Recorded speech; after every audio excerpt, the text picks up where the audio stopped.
dengan matahari. Matahari terkoneksi sama cahaya tuh, sama cahaya matahari. Tanpa cahaya matahari, bumi ini tidak bisa menumbuhkan apapun. Dia membutuhkan cahaya matahari dan cahaya bulan. Cahaya dingin dan cahaya panas. Nah, cahaya itu yang jadi penghubungnya tuh. Koneksinya. Maka bumi bergantung kepada matahari. Maka ruh Ahmad saat itu bergantung kepada Allah atau kepada Zatullah, silakan. Dan kemudian itu yang disebut bergantung, somat, tempat bergantung, atau dikatakan tajali awal. Tuh. Lam yalid wa lam yulad, tidak beranak dan diperanakan. Ini sudah menjelaskan konsep tajali akhir seperti manusia nih, alam syahadah, alam nasut, alam dunia. Tuh. Sudah membicarakan ini, artinya sudah jauh sekali dari tajali awal kepada tajali akhir. Maka agak aneh kalau misal dikatakan di tajali akhir ada yang mengaku dirinya Allah. Itu sangat-sangat lucu, menggelitik di kuping gitu kan. Kalau dia tahu perjalanan itu, maka dia tidak berani mengatakan itu. Mungkin kalau bisa bertanya, Bang Won. Ya. Apa ya tadi? Lupa saya. Kalau di dunia kan ada baik, ada jahat kan? Ada baik, ada jahat. Nah, yang jahat ini apakah perbuatan dari Allah Subhanahu wa taala? Gimana? Dari penciptaan ruh Ahmad itu ada dua nur yang diciptakan, yang keluar dari nur Allah atau nur ilahi, dua yang keluar, nur Jamal dan nur Jalal. Nur Jalal bersifat seperti kekuatan, kebesaran, kemudian kekuasaan, ya. Atau kalau dari sifatnya, sifat kesombongan ada di situ. Makanya kita bisa sombong. Ada nur Jalal di situ. Kemudian ada namanya nur Jamal. Ini yang disebut sifat-sifat baik ya. Keindahannya, rupawannya, kedermawanannya, semua dinamakan nur Jamal, nur keindahan. Sampai menjadi tajali akhir disebutnya nur Kamal, kesempurnaan. Proses dari tajali awal sampai tajali akhir disebutnya nur Jabbar, kekuasaan Allah. Itu. Nah, maka ketika di tajali akhir tersebut, untuk orang-orang yang mengatakan dirinya adalah Allah, dijawab sama surat Al-Ikhlas ayat keempat. Lam yakul lahu kufuwan ahad. Tidak ada yang setara dengannya. Ini berarti yang dia alam nasut atau alam syahada ini bukan Allah sama sekali. Masuk ke sana lu baru pancat. Itu. Kena goyahil bang. Udah dijawab tuh di surat Al-Ikhlas. Ibra tahu itu. Ibra tahu. Bang Sang izin dulu. Bang Gabriel semua. Maaf dulu. Siap Om Ali Sandi. Siap lo. Aku udah selesai, mobilku udah selesai, aku udah nggak charger, aku kerja lagi, bentar kerja lagi. Belum selesai weh, lah kabur dia. Belum selesai ininya udah selesai. Lah ini penjelasannya Bang Manan belum selesai. Iya, nantilah lanjut aja. Ya Bang Manan lanjut. Siap. Baru saya mau bertanya itu. Bang Manan, dulu ya, saya pernah mengaku Tuhan loh. Saya pernah mengaku Tuhan. Kenapa begitu? Perjalanan spiritual semua. Semuanya itu proses. Kalau nggak sadar-sadar, kita akan terus ngaku Tuhan. Tapi pas kesadaran kamu ada, nanti kamu akan bilang, hehehe, kok kamu ngaku Tuhan gitu. Nih, saya nggak mau jadi Tuhan. Saya turun aja. Saya mau jadi manusia biasa kembali. Ya betul. Ya itu bisa diterima. Semuanya itu perjalanan. Tapi ini kan bukan apa namanya. Ini bisa dikatakan pelajaran yang disampaikan sama para guru, para mursyid. Kemudian ini disampaikan menjadi terzohirkan dari lisanku menjadi yang disebut syariat. Gitu. Sehingga kalian bisa mendengarkan, kalian bisa menyimak seperti itu karena sudah kuzohirkan itu secara kalam. Itu sebagai apa? Syariat itu sebagai apa? Syariat itu sebagai pedoman, pegangan kita, modal kita dalam berspiritual. Itu.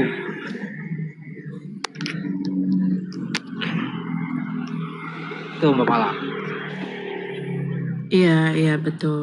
Tapi sebenarnya kita manusia sudah menjalani semua itu. Cuman manusia nggak sadar apa yang dia lakukan, yang Betul. dikerjakan. Sebelumnya itu sudah ada dalam kehidupan sehari-hari kita. Cuman kita nggak menyadarinya.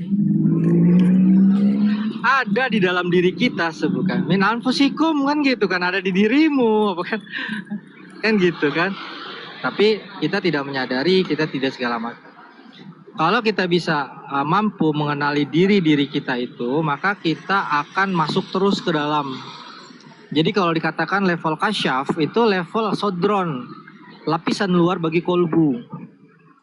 Ketika sudah melewati itu baru masuk ke level kolbu, syagof, apalagi tuh, loop dan sebagainya, sir segala macam. Itu akan sampai tuh perjalanannya terus masuk ke dalam sampai kepada ruh. Gitu. Nah kalau sudah masuk ke level kolbu, baru itu yang dinamakan basyiro atau disebut mata hati. Iya gimana? Ya, kalau menurut pengalaman saya, kesimpulan saya ya, dalam ajaran Islam itu untuk mencapai roh itu banyak tingkatan yang harus dikuliti, harus dibuka, dipelajari gitu. Sedangkan dalam ajaran Yesus itu langsung to the point, jasad, jiwa dan roh itu 3 dalam satu tempat gitu. Jadi ya sekarang tinggal milih mana gitu, mau pilih yang masih muter-muter jalannya ke sana ke sini atau mau yang straight simple gitu. Juga ya jalan-jalan muter-muter sama simple ya. Ya lanjut. Ya ada. Iya. Iya. Ya betul itu, mengikut Al-Quran ya. Allah lah pemilik jalan yang lurus dan jalan yang bengkok di langit tuh. Ada ayatnya. Jadi kebanyakan manusia itu memakai jalan yang bengkok sih. Ya nggak nyampe-nyampe lah. Kalau jalan yang lurus itu kan sebentar nyampe. Baginda itu mirat itu dalam 1 malam. Karena dia memakai jalan yang lurus gitu loh. Terus Iya, kalau orang pakai jalan yang bengkok ya sudah. di dalam jalan yang bengkok itu, maaf ya, di dalam jalan yang bengkok-bengkok itu cobaannya itu banyak sekali. Keilmuan, ya banyak lah di alam sana itu. Ilmu sihir, ilmu ini, ilmu laduni, apa saja itu banyak sekali. Nah itu yang menghambat dari manusia untuk maju ke arah terang itu.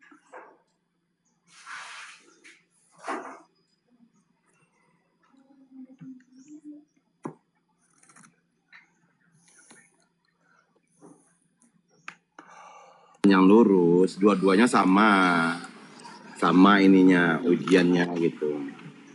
Tapi kalau jalan yang bengkok, ujungnya nggak selamat. Kalau jalannya lurus, ujungnya selamat. Gitu loh. Bedanya itu saja sahabat ya. Selamat nggak selamat gitu loh. Kalau jalan-jalan yang bengkok itu ya lawan ujiannya yang memberi ujian. Yang memberi ujian kepada orang yang memakai jalan yang bengkok itu adalah orang yang memakai jalan yang lurus. Itu ujiannya. Orang yang memakai jalan yang lurus ujian bagi orang yang memakai jalan yang bengkok gitu. Orang yang memakai jalan yang bengkok, yang mengujinya itu ya orang yang memakai jalan yang lurus. Gitu aja. Tapi Di dunia ini orang yang paling hakikat itu siapa?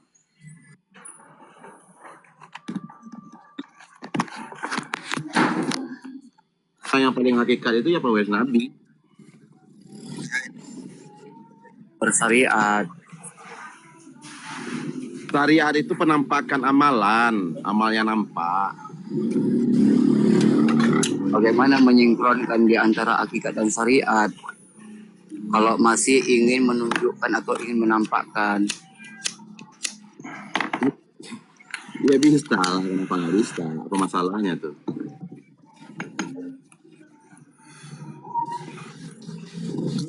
Kalau katakan kenapa harus menampakkan, kenapa harus menunjukkan, itu penilaian kita, bukan penilaian dia. Penilaian kita aja itu, entah apa tuh di hati kita ada masalah apa gitu. Itu aja nilai dulu diri kita. Kenapa kita harus menilai-nilai seperti itu? Gitu. Tapi kalau misalnya dibilang apakah ada? Ada. Maka dikatakan kalau misalnya mengurus batin, maka ada guru batinnya, ada mursyidnya. Di level kasyaf pun ada mursyidnya. Kalau mursyidnya tidak ketemu, ya dia tidak akan pernah bisa mengolah kasyafnya. Ada orang juga yang terlahir, dia sudah kasyaf terbuka. Tuh, tapi dia tidak menemukan mursyidnya. Bagaimana cara menemukan mursyidnya? Itu hanya kehendak Allah. Bagaimana mengambil kehendak Allah itu? Perbuatan baik. Gitu. Selama kita berbuat baik dengan niat. Cari guru. Ya, cari guru. Ada baiknya pada cari guru aja dulu dah. Aduh ya Allah, sampai kemana-mana gini. Kadang-kadang gue murid sama si itu semalam. Gurunya siapa itu semalam? Gurunya juga. Hator. Aku izin turun dulu ya. Aku lanjut Mau kerja. kemana Bang Manan? Assalamualaikum lanjut kerja lah, nyari duit ini. Waduh, mantap. Ya, betul. Ada amanah di rumah itu yang minta makan. Ya, assalamualaikum Iya, betul. Oh iya. Waalaikumsalam. Waalaikumsalam. Tapi saya baru ngedenger ini ya yang ngaku-ngaku Tuhan ini emang di TikTok sih. Gitu. Enggak, rupanya dari tadi menjelaskan masih butuh cari duit juga rupanya. Sama kayak awak. Kudu lah Bang. Ntar lu belum. Nah, kalau ngaku Tuhan tuh biasa itu perjalanan spiritual. Ya nggak biasa lah, masa ngaku Tuhan. Kalau emang berjalan yang ikutnya berjalan itulah. Perjalanan Gimana sih, Mbak? spiritual itu kadang kesombongan yang keluar, dan kesombongan itu Sebenarnya biarkan bukan ngaku kesombongan, Bun. Ya nggak. Iya, Kenapa nggak Tapi ngaku menurut Bang Ibu? Jadi kalau saya gini nih pasti nih kan gitu kan. Tapi kalau orang yang berjalan enggak lah, buat apa gitu kan? Pasti ya berjalan itu. Apa yang disuruh kerjain sama gurunya ya itu yang dikerjain, gurunya kayak gitu. Bukan cuma ngomong ngaku Allah tapi kerjaannya nggak dikerjain gitu. Tuh. Namanya manusia, semua lagi belajar. Manusia, saya itu maha mengerti, Tuhan maha mengerti, dan kita sebagai manusia harus mempunyai sifat Tuhan yang maha mengerti dan bijaksana. Itu harus kita miliki. Ya, yang parahnya ketika Tuhan itu mengerti Bunda, ya bahkan Tuhan itu pun nggak baperan.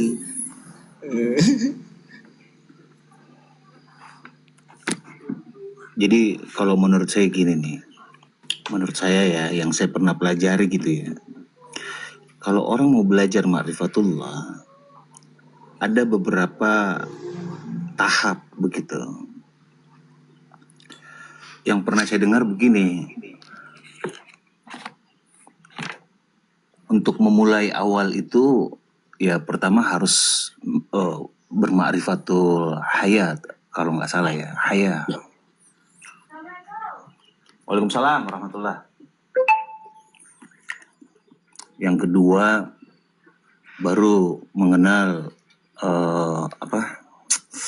ma'rifatul insan. Salam. Ada tahap-tahapannya. Habis mengenal ma'rifatul insan, harus mengenal ma'rifatul malaika. Habis ke situ baru mengenal ma'rifatul iblis.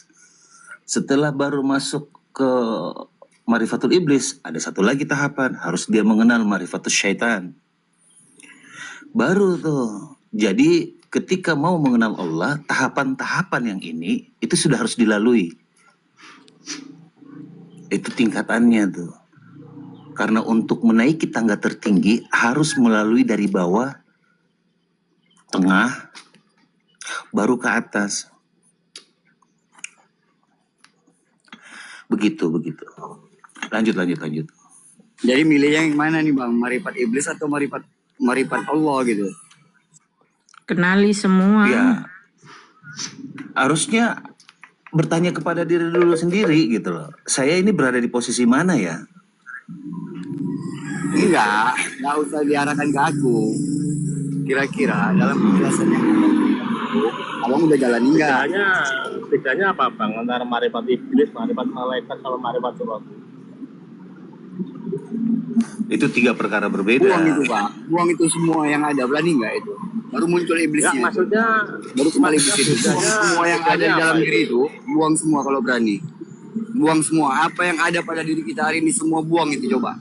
Kalau nggak muncul itu marifat iblis Itulah. sendiri. Kalau saya bilang itulah salah satu metode bagaimana cara iblis memutuskan tuh mata rantai pengetahuan. Enggak, maksudnya beda. Begitulah cara Penjelasan pola-pola terkait mereka. Marifat iblis, malaikat sama marifat Allah itu bedanya yang gimana Bang? Begini, sebelum kita masuk ke dalam situ harus melalui proses bab itu ma'rifatul insan dulu. Jadi bisa membedakan, oh ini yang dibilang iblis, oh ini yang dibilang syaitan. Karena 3 perkara itu, insan, iblis, itu syaitan itu perkara berbeda. Karena nanti beleng-beleng Bang.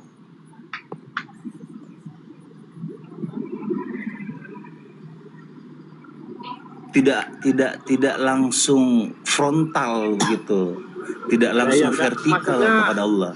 Kalau untuk urusan vertikal itu urusan Allah.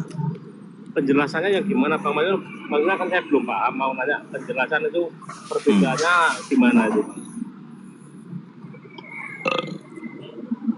Maksudnya? Ya tadi kan saya marifat. Ya perbedaannya banyak Bang. Kalau kita mau lihat dari segi kompleksitasnya itu berbeda. Yang dikatakan manusia, iblis dan syaitan itu berbeda. Adalah 3 entitas yang berbeda. Jadi harus bisa dipilah. Gini Bang, kadang yang di komal-komal TikTok apa maupun Ustadz itu bilang ada yang marifat Allah, ada yang marifat iblis. Gitu. Kata Abang kan ada tentang malaikat sama insan. Nah itu bedanya penjelasannya gimana Bang? Maksudnya kan saya kan belum paham. Begini. Saya ambil dari kategori bahasa Indonesia aja ya, bahwa makrifat itu sebenarnya bagaimana cara konsep ilmu itu kita merunutnya itu dari mana? Kita harus tahu dulu. Karena konsep ilmu kan begitu, metode untuk berilmu itu ya seperti itu, mengetahui dulu. Kalau sudah mengetahui, diharapkan dari pengetahuan itu kita bisa mengerti.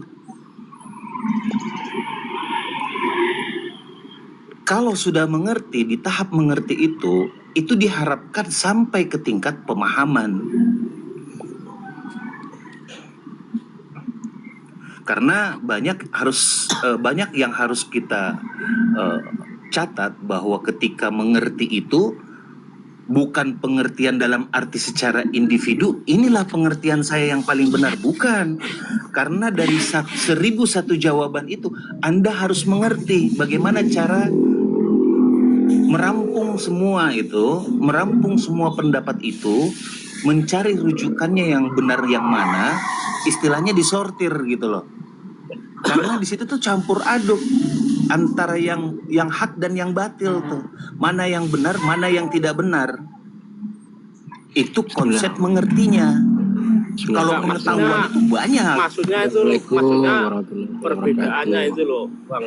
Soalnya gini loh, Bang. Banyak yang bilang itu, katanya maksudnya gini, orang menilainya kan dari ibadah jasa terkait sholat, puasa, apapun yang tekun itu katanya itu bisa menuju ke marifatullah. Katanya yang ibadah jasanya jelek, jarang jalan sholat, jarang itu katanya kalau orang marifat iblis. Nah, saya juga bingung itu bedanya gimana tuh Bang sebenarnya, Bang? Maksudnya ini bedanya marifat iblis gini, itu harus gini. Iya. Saya paham, gitu saya loh, paham. Itu harus ke dasar dulu, Bang. Ke dasar dulu itu maksudnya itu harus kita mengenal apa sih itu hidup gitu loh. Artinya kalau kita belajar tentang hidup, itu kita belajar tentang sifat, kita belajar tentang materi, kita belajar yang namanya imateri, mana yang sifatnya zohir, mana yang tidak terlihat, ya, mana yang samar-samar. Orang yang kan banyak kan di komal-komal itu banyak yang bicara masalah marifat, omongan ketuhanan. Nah, ada yang bilang ya nggak apa-apa kalau mau bicara marifat begitu. Enggak, maksudnya Ustadz itu ada yang bilang itu marifat iblis, marifatullah lah. Asal apa kan marifat malaikat, malaikat insan. Nah itu perbedaannya tuh loh Bang, kan saya belum paham. Maksudnya beda ini loh. Kalau marifatullah tuh maksudnya arahnya ke sini, marifat iblis arahnya ke sini. Nah itu loh Bang, saya maksud gimana Bang? Yuk, gampang. Melihatnya gampang. Gimana? Izin Bang sama menarik sekali. Bang Kiu sama Bang Ibeng ini. Bang Ibeng sama Bang Iya, jadi gini. Belum selaras ini, belum selaras. Tolong. Iya. Saya tidak mungkin menjelaskan begini.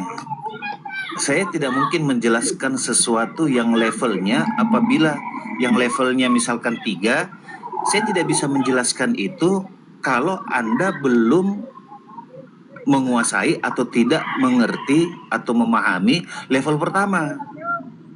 Karena nanti di situ berkecamuk tuh.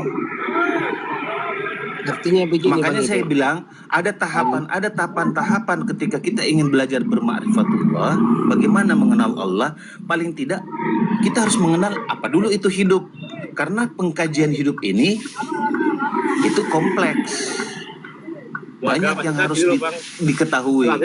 Tadi abang bilang kan bilangnya ada marifat insan, marifat malaikat, marifat iblis, dan marifat Allah. Nah kan abang kata, nah itu perbedaannya apa Bang? Ada satu lagi paling dasar Bang, paling dasar itu marifatul haya namanya. Nah ya enggak, maksudnya itu penjelasannya gimana Bang? Kan biar enggak jadi pertanyaan terus. Saya kan itu kan saya biar paham dulu Bang. Panjang Bang, kalau dibahas satu-satu itu panjang. Enggak, maksudnya gitu dibahas ringkas aja loh. Kalau marifat rohaya arahnya ke sini, marifat iblis arahnya itu aja loh Bang. Maksudnya biar paham lah. Bisa saya jelaskan dikit?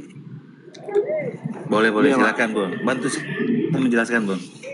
Kalau marifatullah ke arah Tuhan itu biasanya buah-buah kelakuannya akan baik, akan semua penuh kasih sayang dan kebaikan. Sedangkan marifat iblis, buah-buahnya itu semuanya ke arah negatif, ke kejahatan. Itu buah-buahnya. Oh ya, itu maksudnya gitu loh. Ibu kan maksudnya kan saya kan biar kalau itu kan udah gambarannya kan sedikit-sedikit biar paham. Terus ini mau tanya lagi, itu pengaruh nggak ke ibadah jasad? Keluar ya. Ritual syariat, bukan hal yang ke dalam, syariat, ritualnya syariat terkait sholat, terkait puasa yang secara syariat loh, itu pengaruh nggak maksudnya? Apa kelihatannya dia rajin sholat, apa nggak rajin sholat, itu pengaruh nggak? Ada perbedaan nggak yang? Sholat tidak menjadi patokan untuk manusia itu menjadi makrifatullah. Karena orang Indonesia banyak yang sholat tapi masih korupsi, masih jahat, masih perkosa anak-anak, Mana-mana dan lagi masih yang sholat. lain-lain juga. Tidak ada jaminan itu. Aduh, Izin, dikatakan lagi sholat tidak ada Izin jaminan ya, lagi Bang harus Iben, bahaya itu. tolong dijelaskan Bang Iben bagaimana itu ibadahnya setan, ibadahnya iblis, bagaimana ibadahnya jin, dan bagaimana ibadahnya manusia. Tolong Bang Iben supaya kami ada pencerahan, saudara Bang. Tolong Bang. Iya, iya. Menarik banget Bang, menarik, sangat menarik. Ah, iya. Sholat Kesadaran manusia yang menjamin. Kesadaran manusia Nah, gini, baru soalnya kan bisa saya pernah menjamin. dengarkan ya Mak, gini Mak. Ustadz syariat, Ustadz itu bilang katanya ilmu tasawuf itu kalau orangnya nggak pernah kelihatan sholat itu jelas marifat iblis. Tapi dari mursyid akhirat bilang itu nggak jaminan orang marifat itu nggak, orang yang ditarik rohaninya di marifat itu nggak mesti kelihatan zahirnya bagus. Artinya yang sambung terus katanya gitu, makanya kita belum paham. Hubung di Komal ini mau nanya sekalian.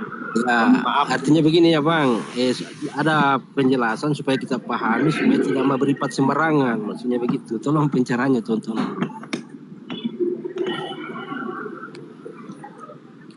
Bang Sang, lu dipanggil guru tuh Bang Sang. Lu jelasin Bang.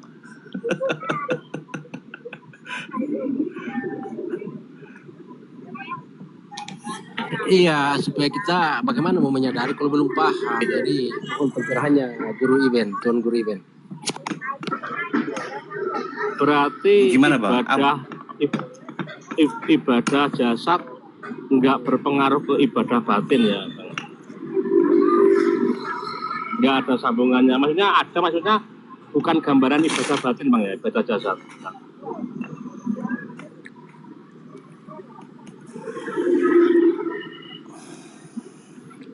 Mohon Itu penjelasan. namanya marifatul insan itu. Itu marifatul insan udah. Enggak, maksudnya gini Bang. Cuman percuma kalau kita membahas marifatul insan kalau kita tidak paham tentang marifatul haya. Enggak, maksudnya gini loh Bang. Secara sholat yang diawali takbir diakhiri salam itu bukan jaminan untuk mendekat ke Allah Bang ya. Maksudnya itu. Kalau tanpa ada rohani yang mengatakan Gimana? sholat yang sah sesuai rukun syariat maupun sunnahnya syariat yang diawali takbir diakhiri salam, tapi tanpa ada hati yang tersambung. Maksudnya sholat kayak gitu itu enggak jaminan berarti ya untuk mendekat ke Allah itu. Sebenarnya simpel jawabnya kalau kayak gitu. Kalau untuk perkara begitu yang paling tahu itu malaikat atid.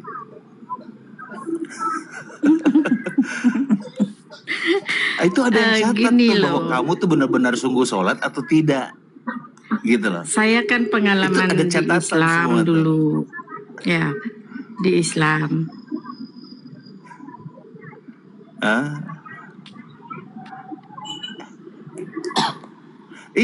Iya. Nah Enggak, itu balik lagi bukan kepada diri masalah sendiri. Bang, bukan